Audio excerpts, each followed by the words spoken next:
berkomentar di media sosial dan berunjuk rasa di muka publik menjadi kegiatan yang biasa dilakukan generasi milenial dan Gen Z.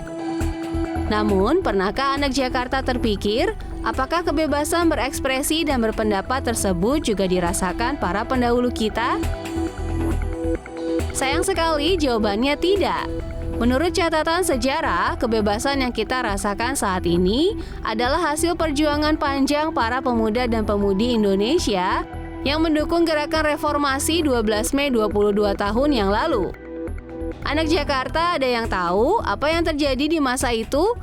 Untuk menjawab pertanyaan itu, maka kita harus menyambangi Grogol, Jakarta Barat.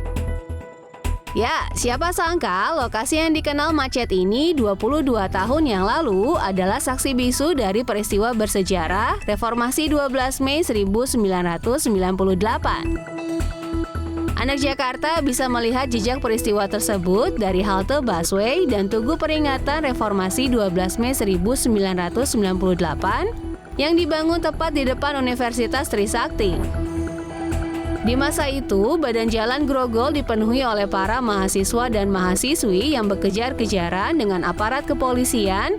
Kondisi chaos tersebut diawali dengan krisis finansial yang menimpa kawasan Asia sejak Juli 1996. Di tahun 1997 sampai 1998, Krismon semakin parah dan berdampak pada perekonomian Indonesia, hingga nilai tukar rupiah melemah terhadap dolar Amerika di angka Rp16.000 per dolar Amerika Serikat. Akibatnya, harga bahan pokok naik, perusahaan bangkrut, dan perbankan mengalami kredit macet. Jangan berhenti sampai tugu dan halte anak Jakarta. Untuk membahas peristiwa ini lebih dalam, mari kita masuk ke kampus Universitas Trisakti.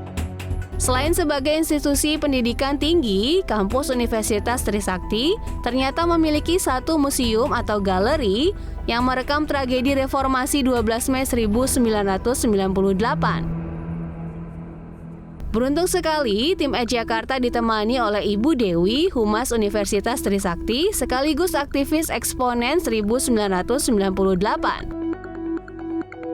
Sebagai aktivis, Dewi adalah saksi hidup dari peristiwa tersebut. Menurut pemaparannya, sebelum menjadi tragedi, peristiwa tersebut awalnya adalah aksi dala yang digelar mahasiswa dan mahasiswi di berbagai kampus di Jakarta, termasuk dari Universitas Trisakti. Para mahasiswa dan mahasiswi menuntut Presiden Soeharto turun dari jabatannya karena dianggap gagal mengendalikan stabilitas ekonomi Indonesia. Para mahasiswa dan mahasiswi sebenarnya ingin menggelar aksi di Gedung Nusantara dan DPR, namun dihambat polisi. Akhirnya mereka pun berunjuk rasa di depan kampus bersama para sivitas akademika Universitas Trisakti pada pukul 10.30. Dewi yang saat itu berstatus dosen bertugas meliput aksi damai tersebut untuk radio kampus MS3FM.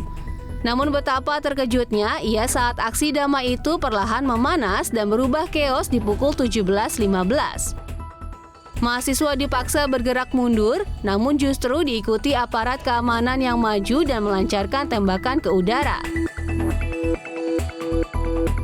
Dewi dan mahasiswa-mahasiswi Universitas Trisakti lantas lari dan berlindung ke dalam kampus.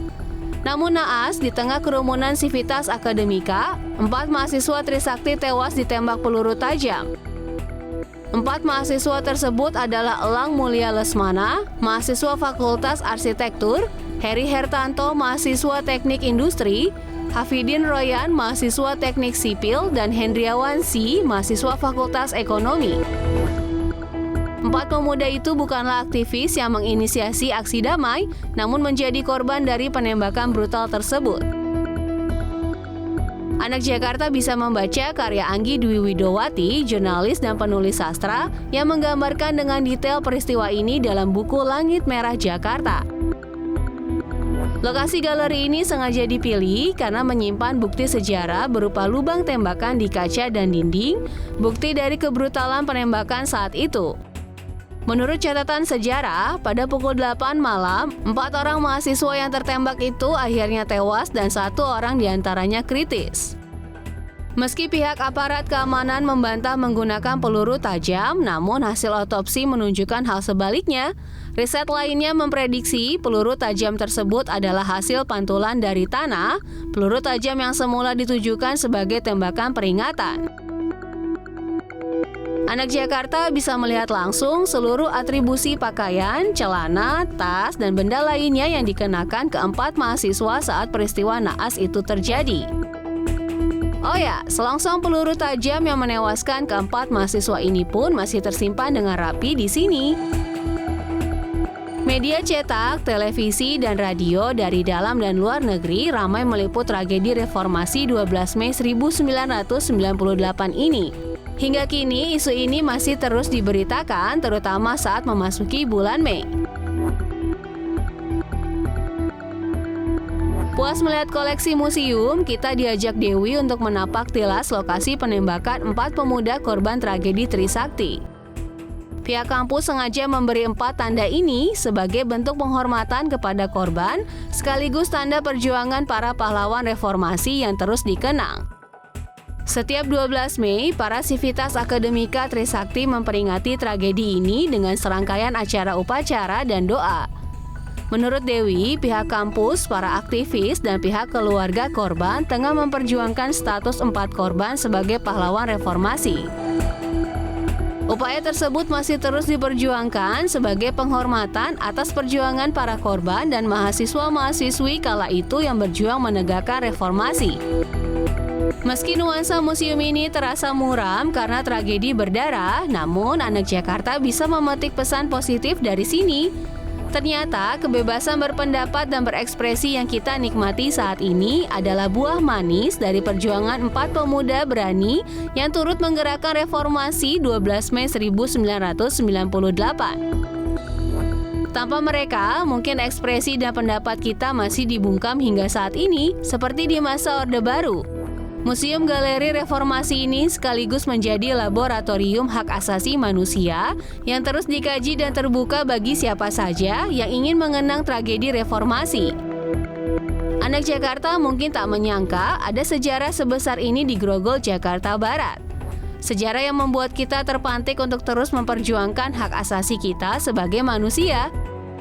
Tragedi Trisakti ini seperti mengingatkan kita akan perjuangan para pahlawan revolusi terdahulu yang membuktikan kekerasan dalam bentuk apapun tak akan membungkam perjuangan dan keberanian di kemudian hari. Wah, hari ini kita belajar sejarah di Grogol. Besok kemana lagi kita?